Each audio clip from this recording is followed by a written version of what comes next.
On my 74th birthday, my son told me he was too busy to visit. I laughed it off, placed a single candle on a cupcake, and blew it out alone at my kitchen table. That night, I went to bed with a quiet ache in my chest. The next morning, when I walked up to his house and saw a strange car parked outside, I froze as I looked through the window. If you're enjoying this story so far, make sure to subscribe and tell me in the comments where you're watching from. My name is George Whitman, and for most of my life, I believed birthdays were meant to be celebrated with family. When my wife was alive, she made every birthday feel special, no matter how small the celebration. She passed away years ago, and ever since, my birthdays have been quieter, but I always hoped my son would still make time for me. Daniel is 41 now. He's smart, hardworking, and always running from one responsibility to the next. I raised him to be independent, but sometimes I feel like that independence built a wall between us. He has a wife, Elena, who is kind and gentle, and I've always been grateful to have her in the family. Still, Daniel has changed. Where once there were long dinners and shared laughter, now there are quick phone calls, short visits, and excuses about being too busy. The morning of my birthday, I picked up the phone and asked him if he could come by that evening. "Dad, I can't," he said. His tone was rushed, distracted, as though he had already moved on in his mind. "I've got meetings, things piled up. I'll make it up to you this weekend. I promise." I forced a smile, even though he couldn't see it. "That's all right, son. Don't worry about me. I'll be fine." But the truth was, I wasn't fine. That night, I lit a candle on a small cupcake I bought from the bakery. I sat at the table, the chair across from me empty, and whispered happy birthday to myself before blowing it out. I laughed quietly, pretending it didn't bother me, but the silence of the house was louder than anything I'd ever heard. As I went to bed, I told myself I shouldn't expect too much. Life is busy after all. But deep inside, I wondered if my son had forgotten that while he was growing older, so was I, and the time left to share moments together was shrinking. That was the mood I carried into the next morning, when I decided to walk over to his house. I told myself I just wanted to drop off the leftover cake, maybe surprise him before he left for work. What I found instead would change everything. The next morning, the air was cool and quiet when I set out for Daniel's house. I carried the little box with the leftover cupcake inside, convincing myself I just wanted to share it with him and Elena. Maybe it was an excuse. Maybe it was just a father's way of trying to bridge a gap that felt wider every year. The walk wasn't long, only a few streets away, but with every step I felt the weight of yesterday pressing on my chest. As I turned onto his street, I immediately noticed something unusual. Parked in front of his driveway was a sleek, dark-colored car I had never seen before. It wasn't one of Daniel's vehicles, and it certainly didn't belong to Elena. My son was practical with cars, choosing them for reliability over show, but this one looked expensive, polished, and out of place in their modest neighborhood. At first, I thought perhaps it belonged to a friend or a client, but it was early in the morning, too early for social calls or business visits. A strange feeling crept over me, the kind that makes your gut twist before your mind has figured out why. I slowed my steps and studied the car. The windows were tinted, the plates were from out of town, and there was no sign of anyone inside. I hesitated at the edge of the driveway, clutching the small cake box in my hand. I thought about turning back, about pretending I had never seen it, but something stronger kept me moving forward. Maybe it was curiosity, or maybe it was the lingering ache from the night before, the need to feel close to my son after his absence. When I reached the front porch, I noticed the curtains in the living room window were slightly parted. Against my better judgment, I leaned closer and looked inside. What I saw made me freeze. Sitting on the couch was a young woman I didn't recognize. She looked no older than her early 20s. Her dark hair was tied back in a messy ponytail, and she wore clothes that didn't match, as if she had thrown them on in a hurry. But it wasn't her appearance that caught me. It was the look on her face. She seemed nervous, almost frightened, glancing toward the staircase every few seconds as though waiting for someone or something. I stepped back quickly, my heart racing. Who was she? Why was she here? Where were Daniel and Elena? I stood there on the porch debating what to do. Part of me wanted to walk away and tell myself it was none of my business.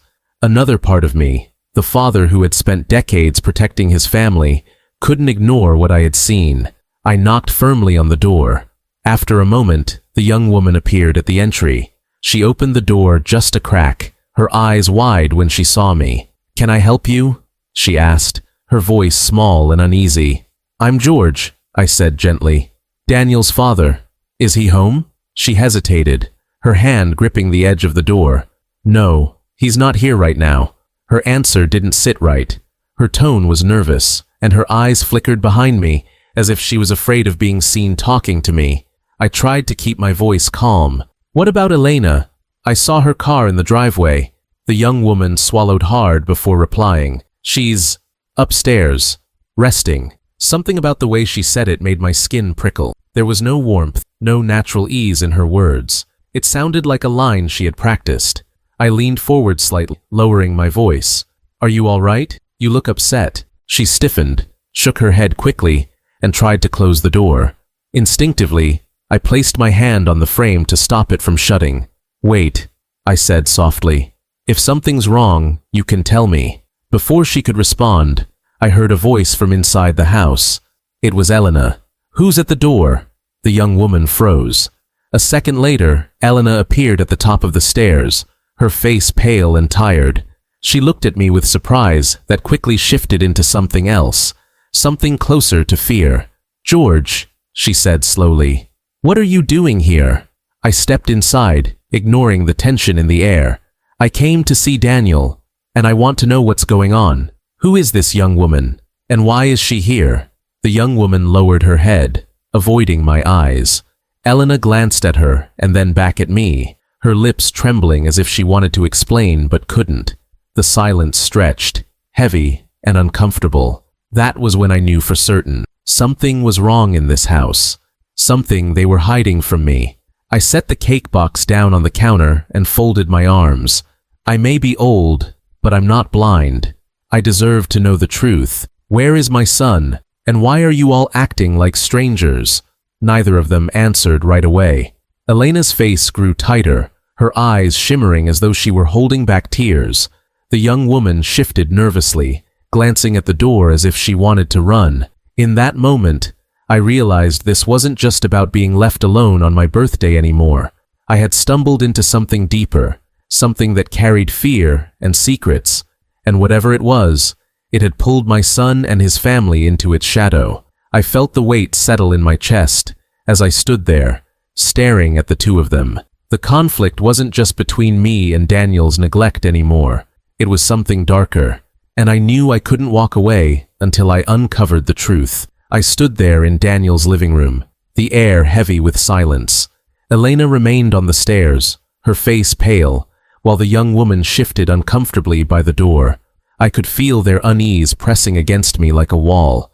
Everything about the moment screamed that something was being hidden, and I realized that if I didn't push harder, I would walk away still in the dark. I took a step forward, steadying my voice.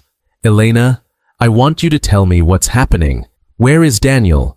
And why does this young woman look like she's terrified to be here?" Elena's lips parted as if to answer, but she hesitated. Her eyes flickered toward the young woman, then back to me. It was clear she was trapped between wanting to protect someone and fearing what would happen if the truth came out. I had seen that look before in students when I was a teacher.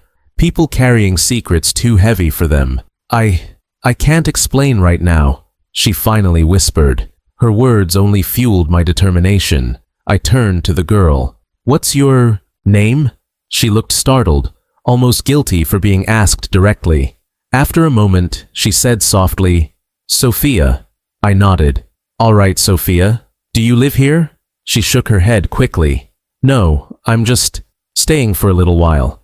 The way she avoided my eyes told me there was more to the story. I remembered the unfamiliar car outside and felt a chill run through me. Who did it belong to? Why was it parked there so early in the morning? "Elena," I said again, firmer this time, "if something is wrong, you need to tell me. I may be old, but I'm not weak, and I'm not blind. If Daniel is in trouble, I deserve to know. She gripped the railing of the stairs so tightly, her knuckles turned white. Then, almost in a whisper, she said, "George, please, not here, not in front of her." Her words carried a desperation that cut through me. I glanced at Sophia. Her shoulders were hunched, her hands trembling slightly. She looked like someone who had been carrying fear for far too long. I realized then that this wasn't just about Daniel's absence. This was bigger. Someone was in danger, and my family was right in the middle of it. "Fine," I said, lowering my voice but keeping it steady. "Then I'll wait until Daniel comes home, but I'm not leaving this house until I have answers." Sophia's eyes widened. "You can't," she whispered urgently. "It's not safe." Her words hit me like a jolt. Not safe. The phrase echoed in my head, sparking questions I didn't want to imagine. Unsafe from what? Unsafe from whom? Before I could press further, I heard the distant sound of a car door slamming outside. All three of us froze. Elena's face drained of color, and Sophia immediately stepped back from the window as if she knew exactly who it was. I moved to the curtain and peeked out. The same dark-colored car was still there, but now a man was walking toward the house, broad-shouldered, heavy-set, his movements sharp with anger. My instincts told me this was no friend, no visitor. Whoever he was, he carried danger with him. I turned to Elena. "Who is that man?" Her lips trembled as she finally spoke the words I had been waiting for. "He's Sophia's stepfather." In that instant, everything began to make sense. The nervous girl, the tension in the house, the strange car parked outside. She wasn't just staying here for no reason. She was hiding, and the man outside was the reason she looked so afraid. I looked at Sophia. She couldn't even meet my eyes. Her hands were shaking as she whispered, "Please don't let him in." I felt something inside me shift. Yesterday, I was just a lonely old man blowing out a candle on a cupcake by myself. Today, I was standing between fear and safety, between a young woman in need and the man who had caused her pain. I straightened my back and looked at both Elena and Sophia. "Then listen to me. Nobody opens that door. Not until Daniel gets here, and not until we figure this out.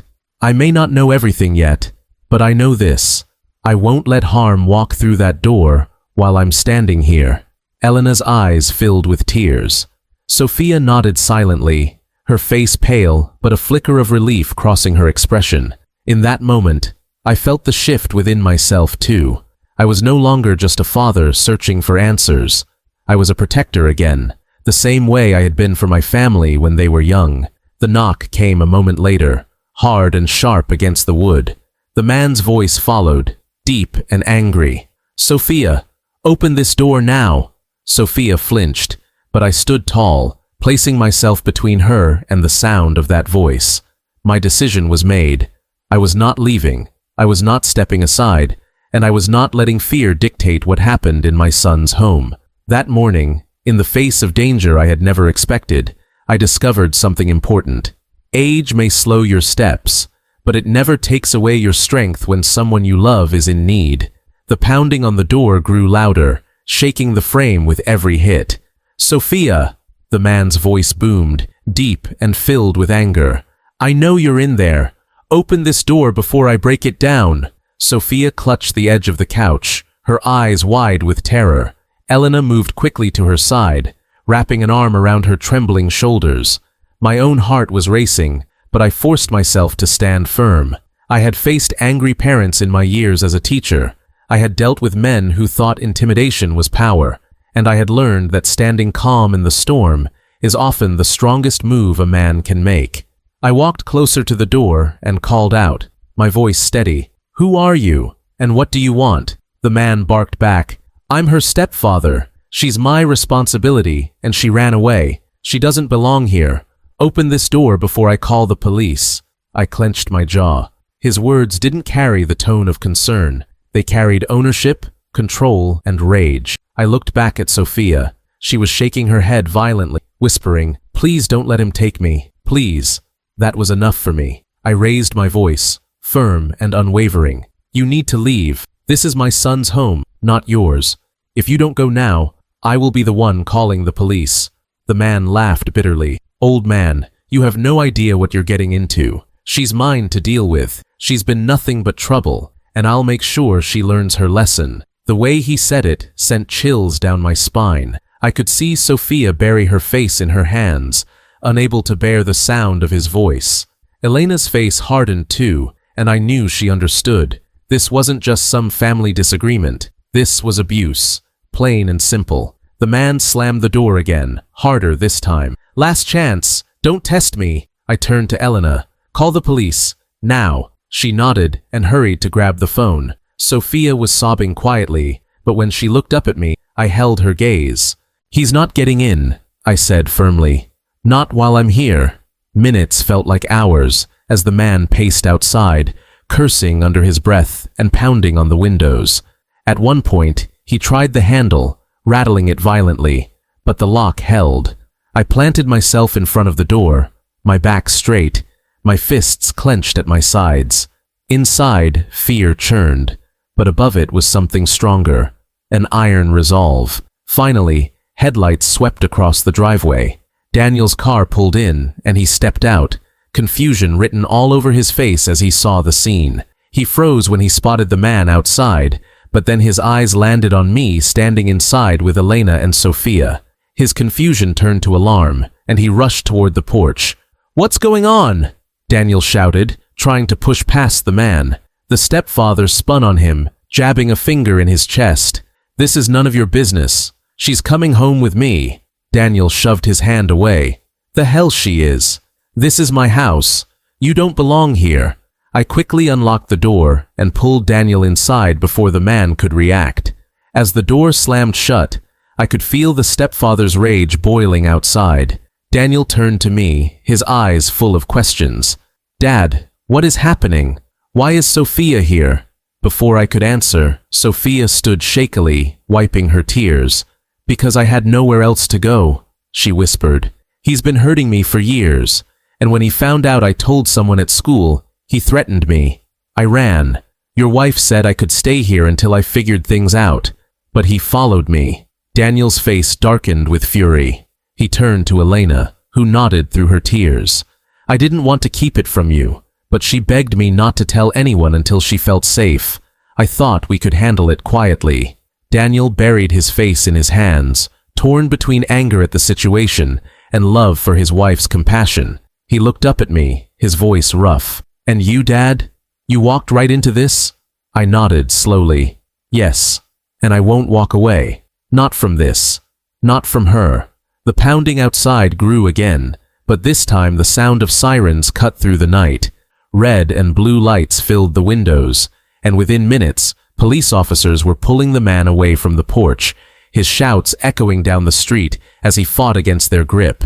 Sophia flinched at every word, but when the car doors slammed and the cruiser pulled away, she finally let out a long, shaky breath. The house fell into silence. Daniel dropped onto the couch, staring at the floor, while Elena wrapped her arms tightly around Sophia. I sat down across from them, my chest heavy but steady. Daniel finally looked at me. His voice cracked as he said, "Dad, I told you I was too busy. I didn't mean it to sound cruel. I was trying to protect you. I didn't want you involved in this. I studied my son, the man I had raised, who thought carrying this burden alone was strength." I shook my head gently.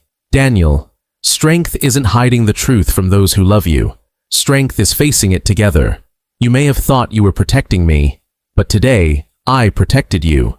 And her." Sophia looked at me then, her eyes red but shining with gratitude. "Thank you," she whispered. I nodded. "You don't need to thank me. Everyone deserves to be safe, and no one deserves to face fear alone." In that moment, the tension in the room broke. The fear had been real, the danger close, but what lingered was something stronger. The reminder that family isn't just about blood. It's about who stands with you when the world turns dark.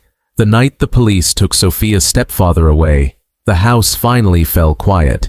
The flashing lights faded, the officers' voices disappeared, and for the first time all evening, the air inside my son's home felt still. But the weight of what had just happened lingered heavily in the room. Sophia sat on the couch, wrapped in a blanket Elena had given her, her hands trembling as she tried to sip from a glass of water. Elena stayed close, never leaving her side. Daniel leaned forward in his chair, his elbows resting on his knees, staring at the floor as though he were trying to process everything at once. I sat across from them, watching silently. My heart was pounding less now, but there was a deep ache inside me. The ache of a father who had blown out a candle alone the night before, thinking he was forgotten, only to realize today that he had walked right into the middle of something far bigger than himself. Finally, Daniel broke the silence. His voice was low, almost ashamed. "Dad, I owe you an explanation." I waited, giving him the space he needed. He ran his hand through his hair and sighed. "I didn't mean to hurt you yesterday. I wasn't too busy for you, not really. I didn't know how to juggle everything. Elena told me about Sophia. I wanted to help her, but I didn't want you caught up in it. I thought it would be too much for you. I thought I could keep it quiet until it was handled." I leaned forward, my voice calm but firm. "Daniel, I'm your father. I've been through more storms than you can count.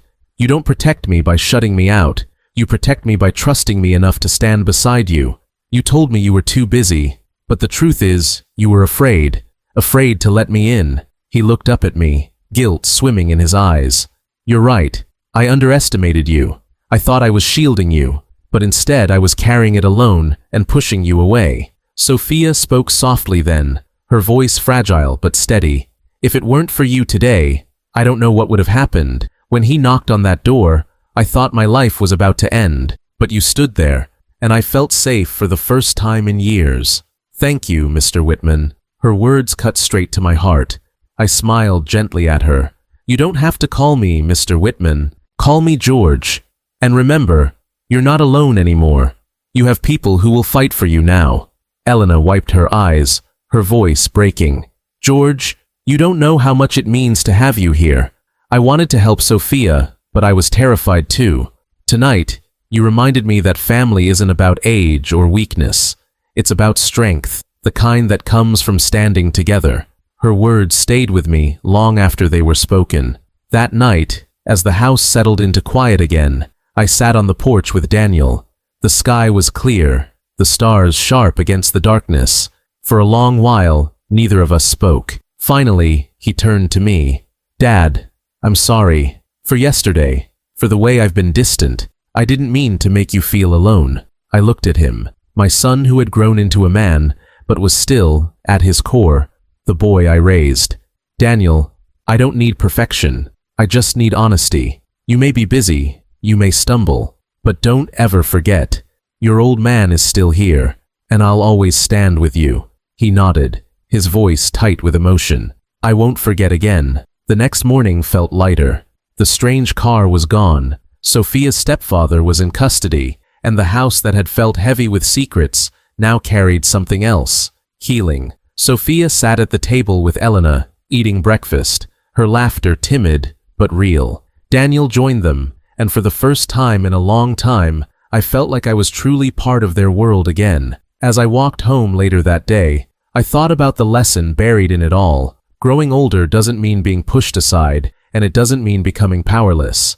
If anything, it gives you a sharper sense of when to step forward and when to stay still. My son thought he was protecting me by leaving me out, but he learned that sometimes a father's wisdom is exactly what a family needs in its darkest hour. I also realized something else. Loneliness can play tricks on the heart. Last night, blowing out a candle alone, I believed I'd been forgotten. But today reminded me that we are never truly forgotten if we keep showing up, keep protecting, and keep loving even when it hurts. When I reached my porch, I sat down in my old chair, the sun warming my face. I thought about my wife, how proud she would have been to see what we did last night. I thought about Daniel and how they would grow stronger after this. And I thought about Sophia, who finally had people willing to stand with her. The ache in my chest was still there, but it was softer now. It wasn't the ache of loneliness anymore. It was the ache of love, of knowing that my role as a father, as a protector, hadn't ended with age. It was still alive, still needed, still powerful. And as I sipped I smiled to myself. Yesterday, I thought my birthday had been a lonely passing. Today, I realized it had been the beginning of something far, a reminder that love, respect, courage don't age. They only grow stronger when tested. If this story touched your heart, please subscribe to my channel and tell me in the comments where you're watching from. I'd love to hear your thoughts.